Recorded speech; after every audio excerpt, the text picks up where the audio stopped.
J'ai le plaisir d'accueillir aujourd'hui Marion Blanc, donc fondatrice de Civilise, qui vient de remporter le prix de l'entrepreneur numérique, c'est bien ça? Le prix de l'entrepreneur numérique, la femme entrepreneur numérique ou entrepreneur numérique. D'accord.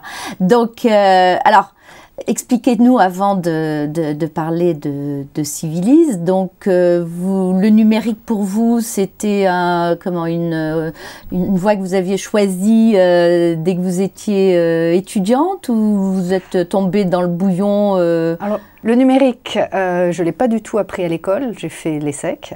Le numérique, je l'ai découvert en rejoignant iProgress, qui était une société qui avait été créée en 91 par mon mari et que j'ai rejointe au départ pour donner un coup de main. Et puis, finalement, c'était les tout débuts d'Internet. Quand je l'ai retrouvé, je me suis rendu compte à quel point Internet pouvait changer les choses à tout point de vue, dans tous les compartiments de la vie. Et donc, j'ai eu vraiment très envie d'approfondir ça. Et vous êtes tombée dans la bulle. Et donc, je suis tombée dedans. Je suis tombée dans le numérique au travers donc du e-learning. Donc, vous avez vécu les affres d'une première start-up finalement. Donc, on a vécu une start-up qui a grandi très très vite dans les années 99-2000 avec des sociétés de capital risque qui ont beaucoup misé sur toutes les promesses du e-learning. Et puis ensuite qui a subi l'éclatement de la bulle, et plus globalement en fait qui a subi le décalage qu'il peut y avoir entre une technologie qui semble mûre et des entreprises ou des utilisateurs qui finalement mettent du temps à l'adopter. Est-ce que ce n'est pas justement tout le problème qu'ont les startups aujourd'hui, ce qui fait que parfois les besoins de financement sont énormes, parce qu'entre le moment où on a l'idée, on démarre, et puis le moment où on a les premiers clients, il se passe plusieurs années, et c'est toute la difficulté. Alors, je ne sais pas si c'est la difficulté de toutes les startups. En tout cas, c'est la difficulté aussi de Civilise. Au moment où on a créé la société, ça faisait déjà un moment que je travaillais sur le concept. J'avais volontairement pas créé tout de suite en me disant c'est trop tôt, je ne vais pas recommencer comme dans le e-learning à être trop en avance sur mon marché. On est arrivé à un moment où les smartphones étaient là, la géolocalisation était mûre, l'internet mobile était mûr. Toute la problématique de la relation client semblait quand même très importante pour les entreprises. On s'est dit, c'est le bon moment. Et pourtant, certaines entreprises avec lesquelles je suis en contact depuis maintenant 2 ans, voire même un peu plus, voire même avant la création de la société, commencent tout juste maintenant à me rappeler et à dire, ça y est, c'est le bon moment, on est en train de préparer nos plans pour 2013 et ça nous intéresse que vous nous réexpliquiez exactement comment ça marche et ce que vous faites. Oui, mais en un sens, bon, est-ce qu'on a vraiment le choix justement quand on lance une start-up? Est-ce qu'on a le choix? Je dirais, on ne peut pas se permettre non plus d'attendre trop longtemps, parce que sinon il y en a d'autres qui vont le faire et qu'il vaut mieux être dans les premiers entrées. Donc c'est toute la difficulté. Il vaut mieux, c'est même le raisonnement que j'ai eu à l'époque, me dire bon, maintenant si on n'y va pas, à force d'être trop tôt, ça va finir par être trop tard. Donc allons-y. Et je crois qu'il faut se jeter à l'eau. Mais effectivement, j'ai l'impression que dans les business plans, on a toujours tendance à surestimer la vitesse à laquelle les choses vont se faire. Voilà, c'est très facile de prendre un tableau Excel et de le prolonger sur plusieurs mois. D'apprécier le just in time, c'est pas si évident que ça. Hein. Donc time to market. Et je pense qu'encore plus quand on travaille avec des entreprises et des grandes entreprises, parce qu'on fait des rencontres de personnes qui comprennent tout de suite l'intérêt, qui voient, mais le temps que toute l'organisation se mette en place pour pouvoir vraiment adopter un nouveau concept, ça peut être très long, oui. Alors, donc en plus, bon, vous avez bénéficié d'une expérience aussi de gestion précédente, peut-être aussi de moyens, puisque vous aviez vendu avec votre mari la première entreprise d'e-learning que vous aviez créée. Sinon, est-ce que, je dirais, vous avez eu, quand vous avez été chercher les fonds, parce que je pense que là, pour le coup, il faut des moyens importants, vous avez eu des difficultés. Est-ce que ça a été pour vous le parcours du combattant? Pas vraiment. J'avoue que ça n'a pas été le parcours du combattant, de chercher la partie appui et la partie financement. C'est vrai que le fait d'avoir été entrepreneur avant vous donne une crédibilité. Donc, au moment où j'ai créé la société, j'ai une dizaine d'investisseurs qui étaient des gens proches, mais aussi des entrepreneurs, etc., qui m'ont tout de suite suivi dans le projet. J'ai aussi obtenu l'aide et l'appui du réseau Entreprendre. Voilà, donc, vous avez cherché tous les appuis. J'ai cherché des appuis, j'ai pu obtenir aussi un prêt bancaire.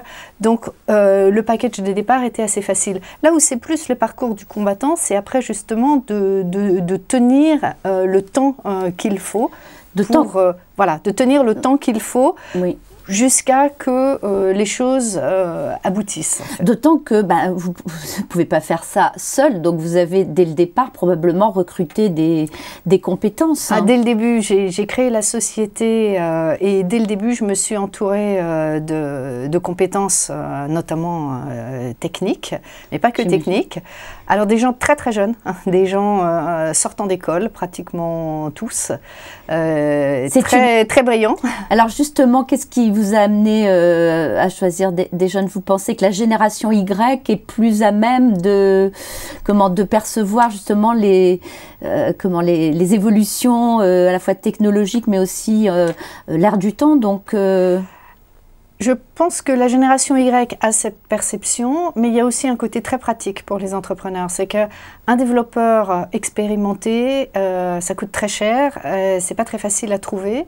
Et donc, ce que j'ai cherché à trouver, c'est à la fois des gens qui ont des compétences techniques et qui sont intéressés par l'aventure de l'entrepreneuriat. Et un jeune qui sort d'école, qui n'a pas encore un crédit sur le dos, une famille, des enfants, etc., il peut se permettre de prendre le risque, il ne va pas ruiner sa carrière. Après, dans les trentenaires et tout ça, c'est beaucoup plus compliqué. Et après, on retrouve des gens créateurs d'entreprises, finalement, pour ceux qui ont un peu leur carrière derrière eux et qui ont envie de changer d'air et d'avoir une nouvelle aventure. Alors, qu'est-ce qui vous a amené justement à être candidate pour ce prix? Le prix Bouygues Télécom, Femme Entrepreneur Numérique de l'année. Alors, c'est une première édition, ce prix. J'ai une amie qui, un jour, m'a envoyé un mail en me disant j'ai vu l'annonce de ce prix, je pense que tu es parfaitement dans la cible, tu devrais postuler. Et j'avais déjà postulé à 1 ou 2 prix et ça n'avait rien donné. J'avais trouvé l'expérience plutôt un peu frustrante parce qu'en fait, on passe du temps à remplir un dossier. Et on a l'impression qu'on Et ensuite, un jour, on vous dit non, vous n'avez pas été retenu et il n'y a absolument aucun débris. Alors bien sûr, quand on remplit un dossier, les organisateurs du prix ont toujours à l'avance défini un certain nombre de critères et on peut avoir le sentiment qu'on ne colle pas forcément pile poil à tous leurs critères. Mais au moins faire un débriefing. Mais le débriefing était quelque chose qui m'avait pas mal manqué, donc j'étais pas super enthousiaste pour postuler. Finalement, vous avez bien fait. Mais là, les critères correspondaient vraiment et donc voilà. Comme toujours, la veille de la date limite, je me suis dit, allez, je le remplis ce dossier, je tente. Et donc, ça a été une énorme surprise quand j'ai reçu un mail et qu'on m'a dit que j'étais finaliste. Félicitations, parce que ça veut dire quand même que votre projet est intéressant et est en bonne voie d'aboutir. Et donc, ce que je voulais vous poser comme question aussi, c'est on a l'impression qu'il y a peu de femmes dans le numérique. Donc, alors à la fois peut-être au niveau des étudiantes qui prennent pas suffisamment cette voie, alors que d'après les interviews que j'ai faites, les femmes réussissent très bien leurs entreprises web, dans les entreprises dans le numérique. Donc comment l'expliquez-vous? Alors, je pense que... Pardon, j'ai hop, on va C'est pas une bonne question? C'est une très... Si, c'est une très bonne question, mais je sais pas, vous couperez ça, s'il vous plaît. En effet, j'ai rencontré assez peu de femmes dans le numérique, mais en même temps, la définition de dire le numérique, aujourd'hui, le numérique, c'est partout. Oui, c'est intégré aujourd'hui, dans tout. C'est intégré dans tout. D'ailleurs, dans le prix auquel j'ai participé, il y avait des femmes dont l'activité principale, c'était de vendre de la lingerie ou de faire des cadeaux pour les parents. Mais l'activité n'est pas le numérique. On a d'abord une activité qui s'appuie sur le numérique. Oui, le numérique est un outil. Le numérique est un outil. Modèle, est un outil. Et donc, les femmes peuvent réussir dans tout type d'entreprise. Et après, les entreprises qui reposent fondamentalement sur le numérique, ce qui est le cas de Civilise. Civilise existe par le numérique, puisqu'au départ, le principe même de pouvoir donner son avis en mobilité dans les magasins avec son smartphone nécessite le smartphone. Ouais. Donc le numérique est essentiel. Et les premières personnes et les premiers développeurs que j'ai trouvés qui ont travaillé avec moi étaient effectivement tous des hommes. Et dans les écoles d'informatique, il y a une grande majorité de garçons. Mais j'ai eu une stagiaire que j'ai ensuite embauchée, qui était une femme, qui était dans cette école. Et ensuite, nous avons eu une autre stagiaire qui allait rester, Juliette. J'ai aussi eu Candice, une ingénieure. Donc, dans notre entreprise, on a eu un moment quasiment la parité entre hommes et femmes, y compris sur des profils techniques.